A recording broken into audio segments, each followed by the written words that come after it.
This is 7-year-old Rachael Watts. Just hours before this moment, she was found alone on the side of the road, naked, bruised, and terrified. The woman beside her is her mother, who had been instructed by police to hide all emotion. Any visible distress might cause Rachael to retreat, and right now, they need her to speak. For the first time, Rachael looks down, her legs nervously swinging. She's holding back something dark, something she's too scared to say. Her mother, hearing the first details of the attack, fights to stay calm, though every instinct screams otherwise. But Rachael is frozen by fear. What she says isn't the full story, and deep down, she's terrified the man who hurt her might come back. Just 3 days later, Rachael stands behind a one-way mirror, inches from a lineup of suspects. What she doesn't know is that one of these men has already killed 2 young girls.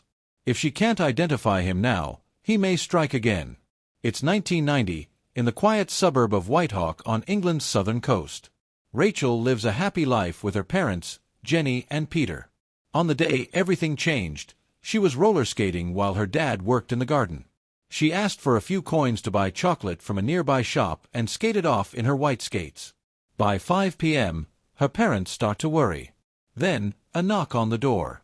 It's the police. Rachael is in the hospital. She was found over 7 miles from home, on Devil's Dyke Road, by a couple driving by. She came out from behind a bush, the woman recalls. She was completely naked, shaking, and crying. Her hair was messy, and she was bleeding in ways I can't even describe. I rushed toward her, and the first thing she asked me was, "Are you going to kidnap me?" I told her, "No, sweetheart, you're safe now. We're here to help you." They rushed her to the nearest house and called police immediately. When officers contacted Jenny, Rachael's mom, they simply said her daughter was in the hospital. Years later, Jenny still chokes up at the memory. At the hospital in Brighton, she's met by Officer Deborah Wood. Before Jenny is allowed to see her daughter, she's told something unbearable. She must not show any emotion. Police still need to question Rachael. "She was coloring," Jenny remembers, "and I just sat next to her, pretending everything was normal." 3 days later, Rachael is brought in to view a police lineup. One of the men is Russell Bishop, a suspect in a murder case from years earlier. He was acquitted in 1987 and walked free. But it all began on October 9, 1986, when 2 girls, Karen Hadaway and Nicola Fellows, went missing. More than 150 officers and neighbors searched a wooded area near their homes. As hours passed, hope faded. The nation watched as both families appeared on TV, pleading for help. "Has she ever run away before?" "No," Karen's mother replied. "You don't think they're just off playing somewhere?" "No. If they're gone, someone took them." The next day, Officer Paul Smith is canvassing the neighborhood when he's stopped by a man, Russell Bishop. Bishop is known in the area, and even joins the search effort with his dog. "We've been looking all day," Bishop said. "But if I find them and they're dead, I'll get nicked, won't I?" It was a strange thing to say. Suddenly, boys nearby shout, "We found them!" Bishop runs toward the sound before Smith can stop him. Officer Smith catches up moments later.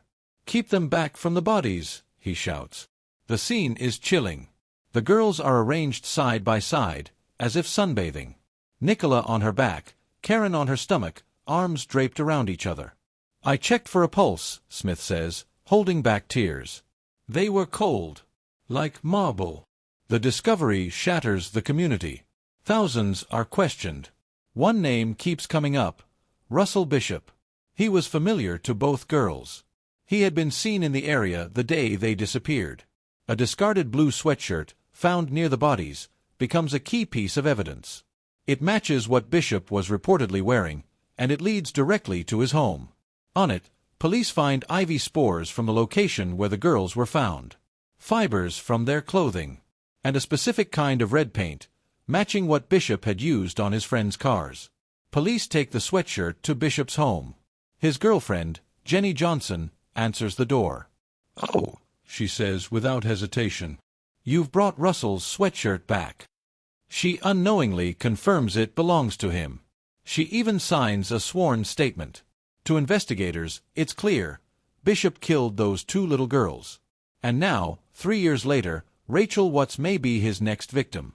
On December 4th, Russell Bishop is officially charged with the murders of Karen Hadaway and Nicola Fellows. Despite the evidence, he continues to deny everything. "I couldn't believe it," recalls one neighbor.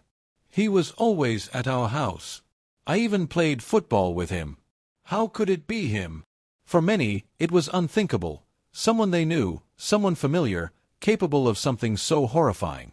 In November 1987, more than a year after the murders, Bishop's trial begins. The entire country watches, desperate for justice for the two girls now known as the Babes in the Wood. The prosecution is confident, until everything begins to unravel. On the witness stand is Jenny Johnson, Bishop's girlfriend, the same woman who earlier told police the blue sweatshirt belonged to him. But now, under oath, she completely changes her story. "Russell never owned that sweatshirt," she says. "Police forced me to say that." The courtroom is stunned. Prosecutors know she's lying to protect Bishop, but without proof, there's nothing they can do. With the sweatshirt now disconnected from Bishop, the defense argues that anyone could have been the killer. And just like that, the case collapses. After 4 weeks, the jury returns a verdict. Not guilty. Bishop walks out of court a free man, arms raised, shouting, "I'm innocent." He celebrates at a pub across the street with his girlfriend and brothers. The families of Karen and Nicola are shattered. Justice has slipped through their fingers. "It felt like everyone was laughing at us," one parent says. "As if those girls' lives meant nothing." But under 1987's double jeopardy law, Bishop can never be tried again, even if new evidence proves his guilt. The law protects the accused, not the victims. Worse, Bishop begins to enjoy his new spotlight. He claims he's been wrongly accused and mistreated. The public begins to move on. The memory of Karen and Nicola fades, but not for their families. Determined to keep the case alive, their parents organize a protest in August 1989. 50 people march from Wild Park, demanding the police reopen the case. Among them is Russell Bishop himself. Yes, the man accused of killing the two girls is now walking beside their families, pretending to be one of them. To see him there, smirking, acting like he cared. "It was disgusting," says a neighbor. "If he had any shame, he would have stayed away." But Bishop is using the protest as a stage, to clean up his image. Shortly after, he receives £15,000 from a tabloid to tell his side of the story. In it, Bishop shifts blame onto someone else, Barry Fellows, Nicola's father. He claims that during the investigation, Barry was also a suspect. "They said a father could have done this," Bishop insists.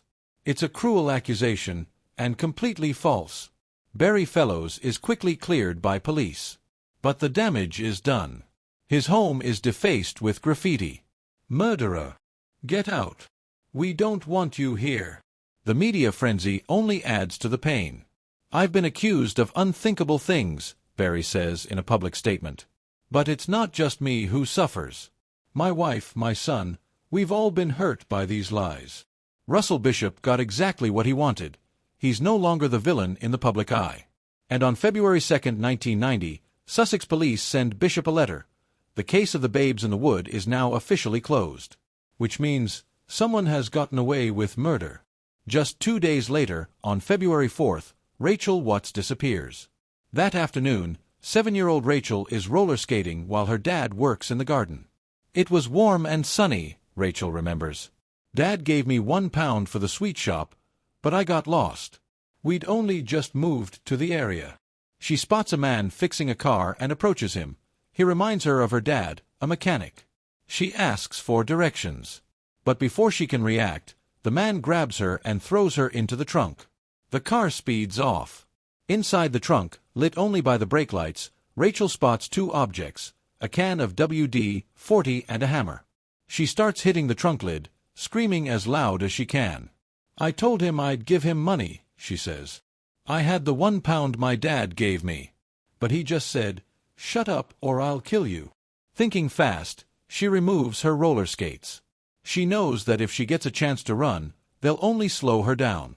Sitting beside her mother during questioning, Rachael leaves out key details. She says nothing about what happened in the back seat, leading police to believe she doesn't remember. But the truth is far more painful. "I've kept this secret for over 30 years, adult Rachael later reveals. Everyone thought he strangled me before he assaulted me. But I remember, I was conscious. I didn't tell my parents because I was ashamed. When the car stopped, he threw her onto the back seat and ordered her to undress. She obeyed, terrified. Then he put his hands around her throat. She blacked out. Believing she was dead, the man dumped her in the woods and walked away. But Rachael woke up. Dizzy, weak, unable to stand, she crawled through the underbrush, barefoot and bleeding, trying to survive. I saw headlights, she says. I thought he'd come back to finish me off. But I knew if I didn't go toward them, I'd freeze to death. The lights belonged to a young couple. They wrapped her in a blanket and rushed her to safety. Later, at the hospital, Rachael is reunited with her mother. I was afraid she'd be mad I lost my new jumper, Rachael says. That's what I was scared of. That night, Rachael sat on the couch, silently picking thorns from her feet. She wouldn't go to bed. As a father, you think you can protect your family, her dad says. But I failed. And I'll carry that forever. The next morning, over 100 police officers begin an intense manhunt. Thanks to Rachael's detailed account, they now have a description: a white man with a mustache, driving a red car. Then, a breakthrough. Detectives are told someone familiar had been seen that very night, Russell Bishop. When officers arrive at his house, they find him desperately scrubbing his red car, as if his life depends on it. When the boot lid was opened, it revealed everything: WD-40, a hammer, deep chip marks, clothing fibers that matched the girl's clothes, and the most damning of all, blood and semen. Russell Bishop was immediately arrested. To make sure Bishop wouldn't escape justice again, Rachael was asked to do the unthinkable: face her attacker. I remember the lineup, she recalled. I asked, will he be able to see me? She never let go of her mother's hand. She pointed directly at him, Russell Bishop. On December 13, 1990, Bishop was found guilty of kidnapping, indecent assault, and attempted murder. The same man who had been cleared of killing 2 Brighton girls in 1986 was now sentenced to life for trying to murder a 7-year-old. 10 more years for kidnapping. 10 more for sexual assault. But in that courtroom, there was no celebration. No victory cheers. Because everyone knew he should never have walked free. Among those in court were the parents of Karen Hadaway and Nicola Fellows. This isn't over, Karen's father said. My fight for justice doesn't stop here. Though Rachael finally had justice, the families of Karen and Nicola didn't. They say life goes on, but it doesn't, said Karen's mother. I still see a dress in a store and think, that would look lovely on her. While the two families kept fighting, Rachael tried to rebuild her life in silence, her identity protected by the court. For more than a decade, she lived quietly. Until the phone rang. Russell Bishop was up for parole. Rachael was 22. Bishop had only served 14 years. I thought life meant life, she said. But apparently, because he didn't kill me, he could go free. Terrified he would come back to finish what he started, Rachael fell into a deep fear. Then, in 2005, a glimmer of hope: the double jeopardy law was repealed. Now, with new evidence, Bishop could be retried for the 1986 murders. But time was running out. They had one shot, and they needed compelling, airtight evidence. Investigators reopened the case. But it wasn't easy. Rachael became so afraid of Bishop being released, she developed agoraphobia. She couldn't leave her house. Years passed. Bishop's parole was denied again and again. Still, he wasn't truly gone. Then, in 2013, breakthrough. Forensic testing of an old sweatshirt, once denied by Bishop, revealed his DNA hidden deep inside a torn cuff. But there was a problem. The shirt might have been contaminated in 1986. That evidence was inadmissible. However, back in '86, forensic teams had collected tape samples from the girls' arms and preserved them. Modern testing revealed a mix of Karen Hadaway's and Russell Bishop's DNA on Karen's skin. That was it. The evidence they needed. In 2016, Bishop was taken from his cell, thinking he was finally being released. Instead, he was arrested again and told he would face trial for the murders of Karen and Nicola. He wasn't ready for it. In October 2018, 32 years after the murders, the retrial began.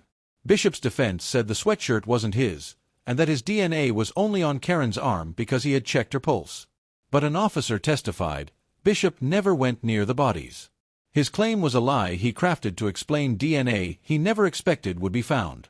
Worse for him, the prosecution had more letters he'd written in 1987 to a 13-year-old girl, explicit, disturbing letters. As they were read aloud in court, Bishop shouted from the dock for a retrial. But it was too late. On December 10th, at 12:30 p.m., the jury began deliberating.